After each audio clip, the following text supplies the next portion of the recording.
sekolah yang saya hormati Bapak Ibu Guru di SD 1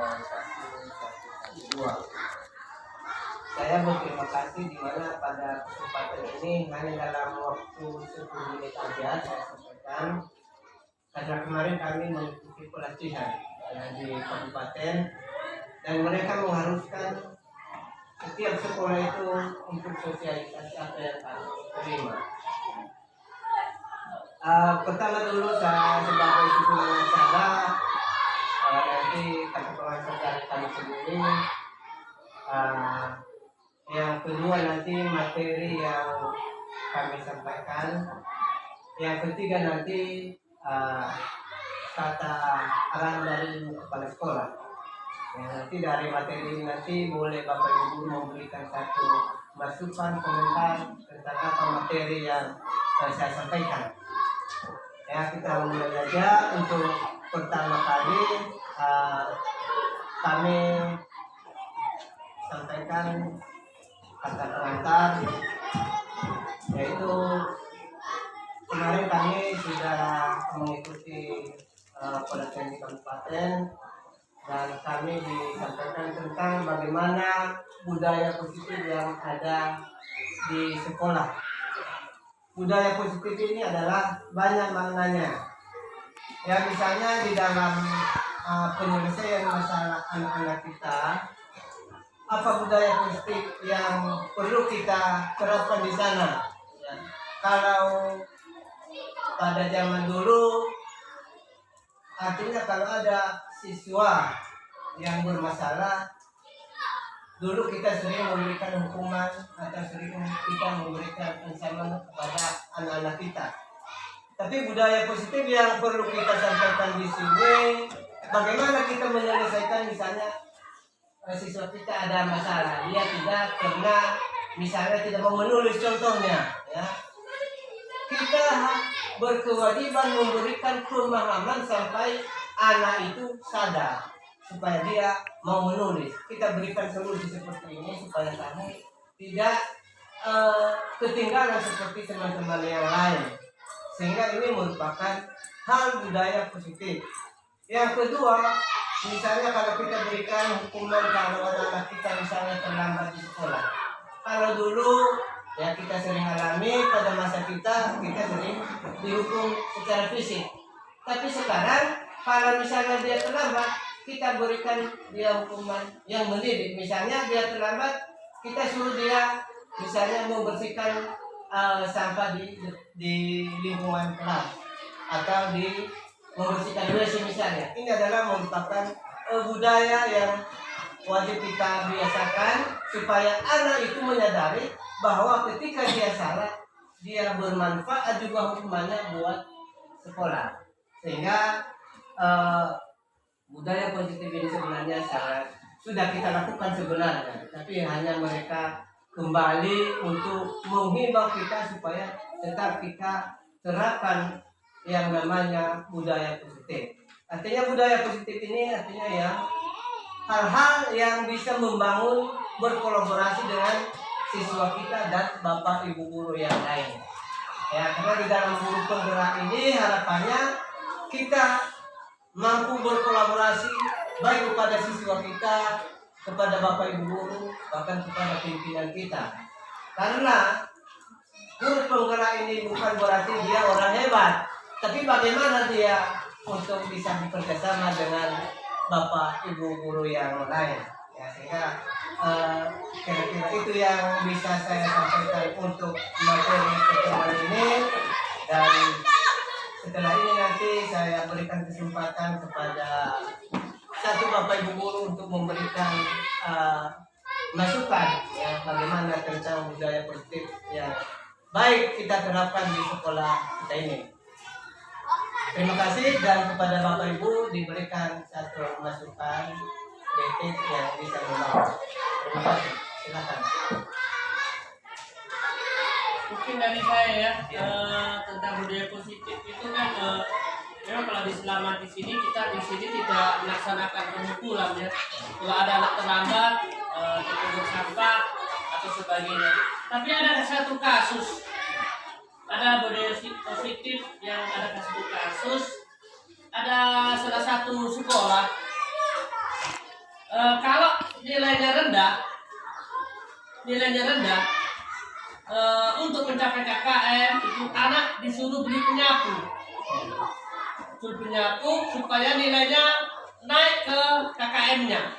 Menurut Bapak sebagai ini bisa enggak itu? Karena ini bukan kisah ini kenyataan ini. Ada di satu sekolah, katanya, mengapa engkau beli penyapu?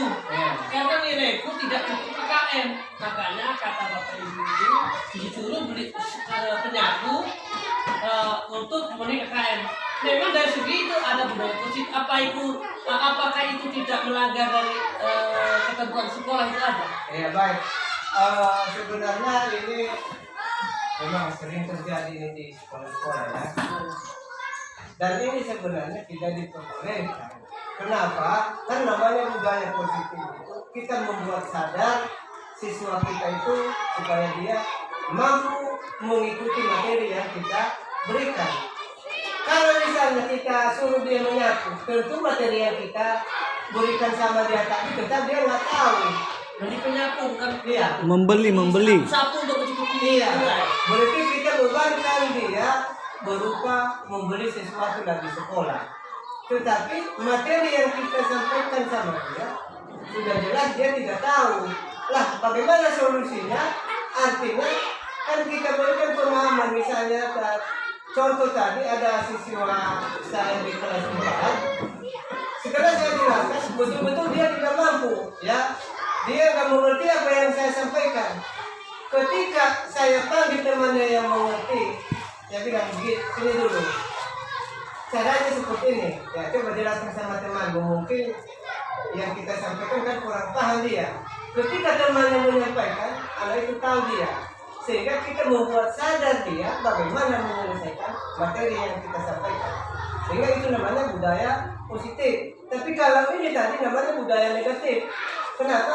Selain dia tidak paham apa yang kita sampaikan, kita bebankan lagi dia beban moralnya. Sehingga kalau dia tidak beli itu, berarti nanti nilainya tidak dinaikkan. Ya, sehingga itu kan tidak membuat kualitas anak itu meningkat. Karena besok-besok bisa aja dia tidak mau mengerjakan. Oh, udah kali saya beli lagi besok, atau saya beli apa yang dia sampaikan Bapak Ibu guru. Seperti itu Pak.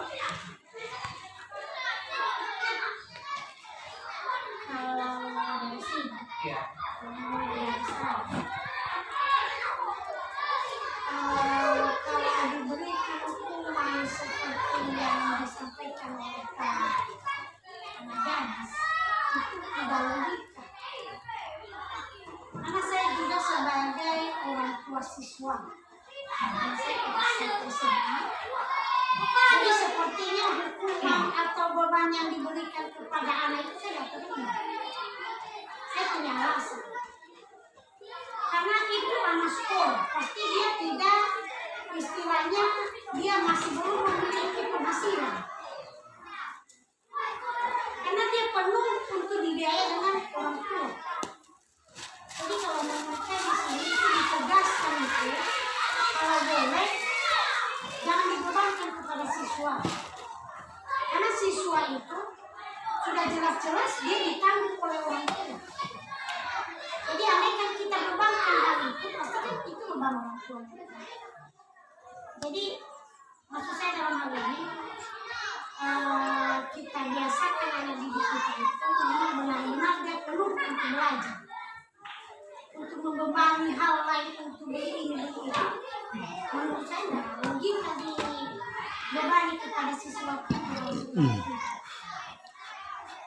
Atau bagaimana menurut? Iya, betul dari Bapak penggerak, Ya. apakah itu cocok atau bagaimana? Karena kalau menurut kita ini pakai logika. Karena sekolah SMA negeri itu sekolah penggerak, Bapak kan rata-rata di situ guru penggerak. Ya. Hukuman kepada anak saya kemarin tidak lewat KKM, diminta beli sapu. Saya bilang kalau ini seperti ini terus SMA negeri bisa saya menyediakan itu masa guru penggerak, hampir mayoritas guru penggerak, dan SMA negeri adalah satu-satunya sekolah yang guru penggerak. Tapi didikannya bukan guru penggerak, itu boleh dimediakan. Kenapa? Hukuman anak-anak untuk mencapai KKM beli penyapu. Harga satunya 50.000. Bukan masalah uang buat saya, tapi masalah metodenya itu. Padahal rata-rata guru penggerak. Apakah nanti Bapak nanti setelah tamat guru penggerak, kalau gitu ya nama kita buruk, citra sekolah. Jadi kalau masalah mendidik positif, kita Bapak guru di sini nggak ada yang mengukur. Kalau ada anak terlambat, buang sampah, membersihkan lokasi atau mungkin yang lain. Tapi kalau masalah memukul dan mengukur tidak ada. Jadi yang menjadi kami agak kecewa waktu saya ini bukan menjatuhkan sebuah sekolah, tapi ini kenyataan. Saya merasa keberatan karena mayoritas guru penggerak di sana. Jangan, makanya aku bilang yang pelatihan guru penggerak saja mereka tidak bisa mengatur mengendalikan itu. Lebih baik tidak jadi guru penggerak tapi tabiatnya penggerak, daripada ada penggerak tabiatnya malah bahaya itu. Maka saya bilang waktu saya tidak keberatan, tapi istilahnya kok seperti itu hasilnya. Nah itu saya. Ya baik, terima kasih Pak. Artinya memang hal ini bukan berarti karena saya mengikuti guru penggerak saya 100% mampu melakukan semua hal itu. Namanya saya ini masih mahasiswa. Kemudian ini adalah hanya sosialisasi. Karena saya lihat juga di sini memang tidak ada kita lakukan pengukuran.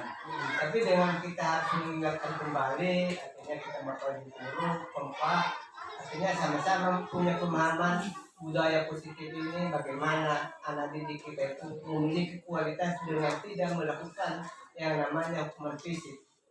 Dan kita memang sepakat, artinya meskipun di sekolah lain tadi menerapkan hal itu, dan kebetulan ini mungkin belum dapat materi itu waktu itu, tapi kalau ini tadi memang pas materi yang sudah disampaikan, dan kami juga hanya menyampaikan kepada kita di sini supaya kita juga apa yang mereka lakukan ini mungkin kita budayakan juga di sini. Walaupun kita sudah melakukannya, tapi hanya kita meningkatkan saja budaya positif yang di sekolah kita. Ya, sehingga kepada Bapak Ibu guru, ini saya mungkin yang pertama ini mengikuti, Bapak Ibu guru nanti akan menyusul, dan itu namanya kita perlu berkolaborasi. Misalnya Bapak Ibu guru nanti di dalam mengikuti ada kesulitan, kami juga siap membantu Bapak Ibu guru. Ya, sehingga harapan kami juga dan harapan kementerian juga semua Bapak Ibu guru nanti kalau ada peluang marilah kita mengikuti program ini. Bukan berarti kalau kita ikuti ini kita sudah hebat sekali, tidak ya. Tetapi saya pribadi kenapa harus saya ikuti ini? Pertama dulu saya ini bukan dari pendidikan.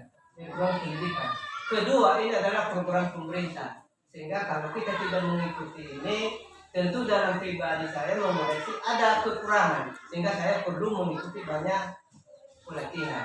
Sehingga harapan kita nanti kepada Bapak Ibu guru, kalau nanti ada pembukaan nanti guru penggerak ini yang ke-10 sampai ke-12, marilah kita ikuti kalau kita sudah memenuhi syarat.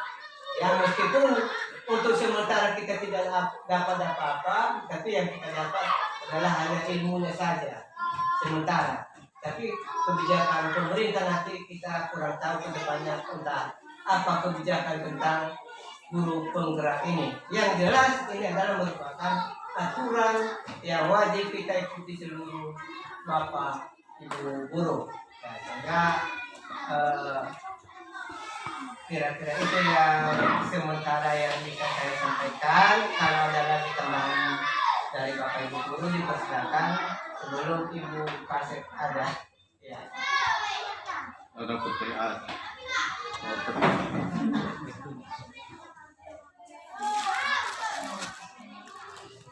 Ada sedikit yang saya sampaikan tentang masalah positif budaya positif. Budaya positif ya. sebenarnya itu memang tidak ada jalan lain untuk mengikuti aturan pemerintah.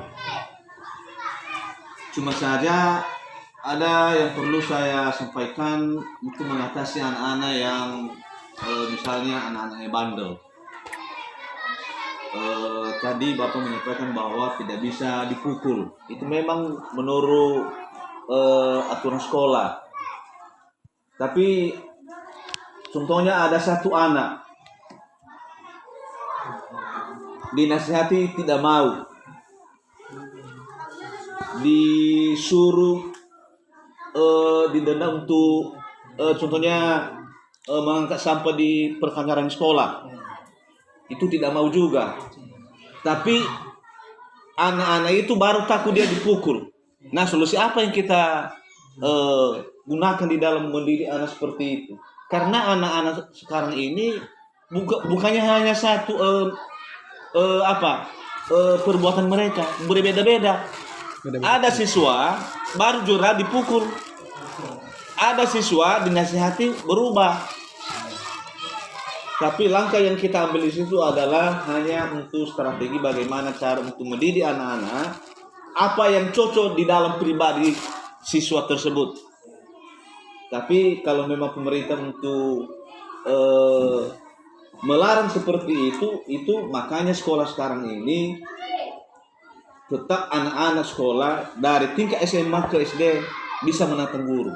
Kenapa? Karena ada HAM. Ada HAM anak-anak, tidak ada HAM pada guru. Itulah kelemahannya. Sudah pernah saya sampaikan ini pada pelatihan kurikulum 13 dulu di Baloho. Nah, memang itu sudah program pemerintah tidak bisa dipukul. Nah, bagaimana anak-anak sekarang ini? Coba anak-anak, ada metode anak-anak dipukul baru takut dia. Iya, ada siswa itu. Kalau dinasihati kalau segala macam, apa kamu kasih sama dia untuk mengarahkan anak itu tidak masuk. Itu ada, pernah saya dapat siswa itu. Baru takut dia dipukul. Kalau sudah kamu pukul udah jerah dia. Tapi itu menurut saya itu memang benar, itu tidak bisa kita main pukul sama anak-anak, tapi harus juga kita pakai metode.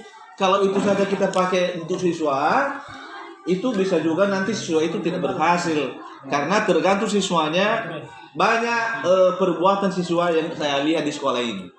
Ada siswa kita pukul baru jerah dia. Kalau tidak dipukul enggak mau dia itu. Tapi ada siswa juga kita nasihati mau dia. Tapi sedangkan kalau hanya 3 orang anak berbeda. Apalagi kalau siswa contohnya 200, 100, pasti pikirannya itu perbuatannya 200. Tidak ada yang sama tingkah laku siswa. Nah, makanya saya sampaikan ini Paman biar sampai nanti di sana bisa juga kita share apakah langkah yang kita ambil. Seperti waktu kan pelatihan di Balos pernah saya sampaikan ini.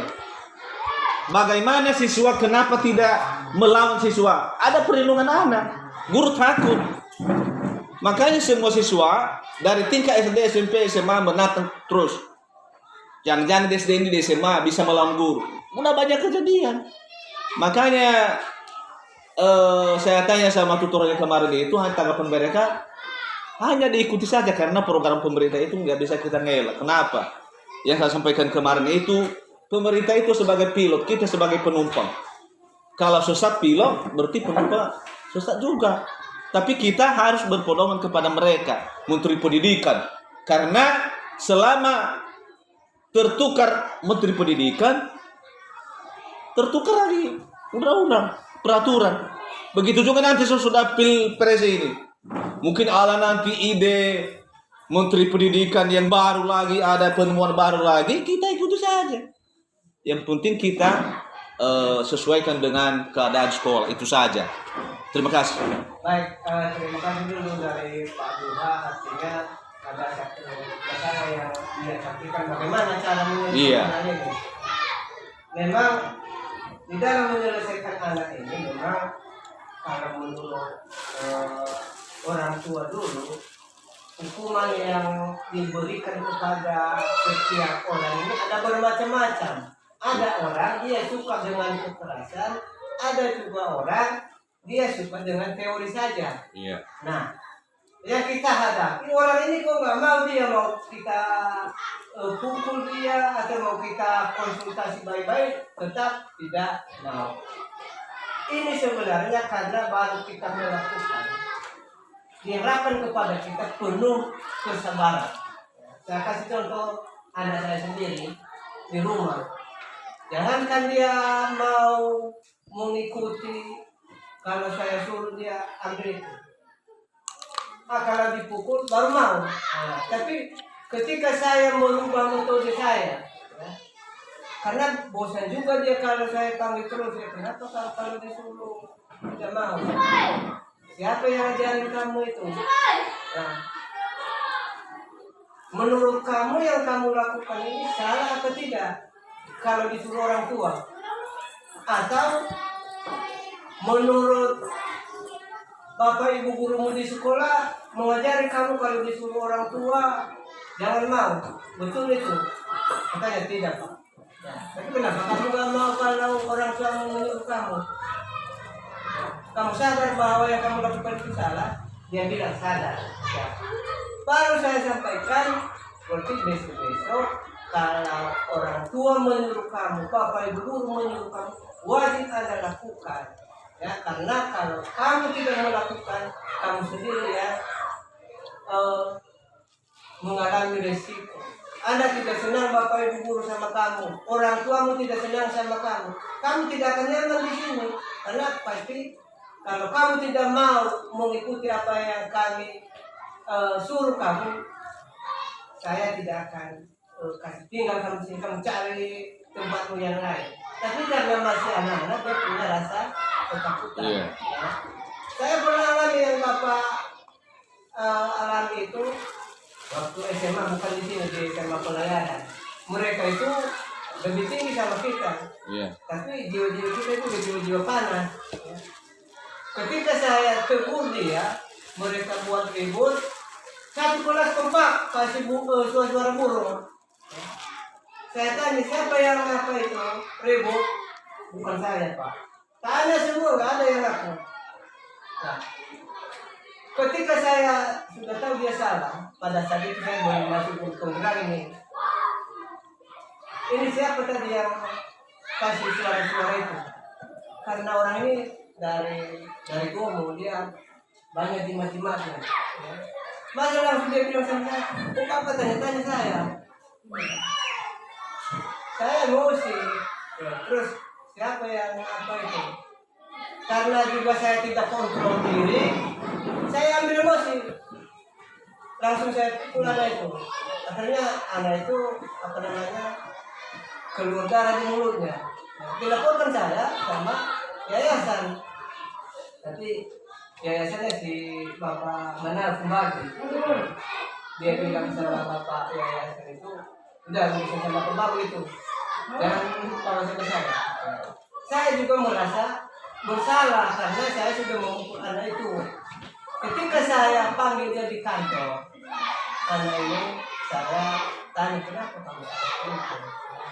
Kalau kamu mau melawan di sini tidak perlu kamu jadi anak sekolah, jadi preman aja di sana. Tapi kalau kamu mau jadi preman sama saya sebagai guru tidak mau menangkan anak. Tapi kalau kamu mau, silakan tunggu saya di luar. Saya tutup pintu itu, ya. Saya bilang kalau kamu mau berkelahi sama saya tidak apa-apa, kita tutup aja ini. Dia takut. Ya. Akhirnya saya berikan sadar dia, saya kasih anak itu uang supaya juga dia tidak laporkan saya kepada kepolisian pada saat itu. Terus saya doktrin dia, akhirnya anak itu sadar dia bahwa yang dia lakukan itu salah. Ya. Terus saya bilang, lain kali jangan lakukan itu. Dan itu pada saat saya masih belum mengikuti ini. Tapi karena ini aturan, ya terpaksa kami juga sosialisasikan. Bukan berarti itu yang kalau sudah kita lakukan itu anak-anak ini pasti 100% tidak. Tapi karena ini merupakan beban bersama kita, artinya tanggung jawab bersama, makanya kita tetap sosialisasikan, kita berikan semampu akal kita bagaimana anak itu mau, ya, bagaimana dia sadar. Itu posisi kita membuat anak itu sadar, sehingga dari kasus ini tadi memang banyak terjadi dan kita harus memiliki kemampuan untuk bersabar mencari jalan bagaimana anak itu bisa sadar. Tapi kalau juga tidak sadar, ya artinya anak itu memang hanya seperti itu, ya tidak mau berubah. Nah, sehingga kira-kira itu yang bisa saya terapi, dan sekarang saya berikan kesempatan kepada Ibu Kasep memberikan arahan kepada kami dan kepada ibu semua supaya ke depan sekolah kita ini bisa jadi sebagai sekolah penggerak. Terima kasih. Baik, terima kasih atas waktu yang telah diberikan. Terlebih dahulu kita berterima kasih kepada Bapak Bago telah membawa pengalaman sebagai guru penggerak di tempat ini, dan semoga ke depan tenaga guru di tempat kita bisa mengambil bagian untuk bergabung di sekolah penggerak. Jadi kalau ada Bapak Ibu yang mau bergabung, silakan cari pengalaman dengan Bapak Bago. Dan mungkin saya lihat ini akan terbuka lagi pendaftaran, kalau tidak salah bulan 4 ini. Iya. Bulan 4. Jadi kalau ada Bapak Ibu guru yang ada niatnya untuk bergabung di sekolah penggerak, dan supaya bisa mendaftar. Dan kalau memang kita masih ragu dalam hal untuk masuk untuk bergabung, mari kita konsultasi dengan Bapak Bago sebagai senior kita di sekolah ini. Senior dalam hal ini, senior dalam guru penggerak. Dan pendapat yang atau pendidikan yang didapatkan oleh Pak Bago, terima kasih menyampaikan kepada kita di tempat ini, dan semua itu supaya kita Bapak Ibu guru kita ambil makna baiknya. Dan saya rasa tidak asing lagi bagi kita yang disampaikan oleh Pak Bago ini, karena selama ini sudah kita jalankan. Jadi hal seperti ini saya rasa hanya mengingatkan kepada kita, mengingatkan kembali. Karena kadang kita sebagai Bapak Ibu guru mungkin kadang lalai dalam hal seperti ini. Jadi mungkin sekian saja yang bisa saya sampaikan di sini, dan saya ucapkan terima kasih. Terima kasih. Demikian rangkaian acara untuk hari ini, dan saya ucapkan banyak terima kasih kepada kita semua. Semoga Bapak Ibu di sekolah ini kita selalu berkolaborasi bersama ke depan. Apapun yang kita hadapi, kalau kita saling berkolaborasi, saya yakin kita pasti mampu. Terima kasih atas perhatiannya. Saya ucapkan terima kasih. Yahoo. Yahoo.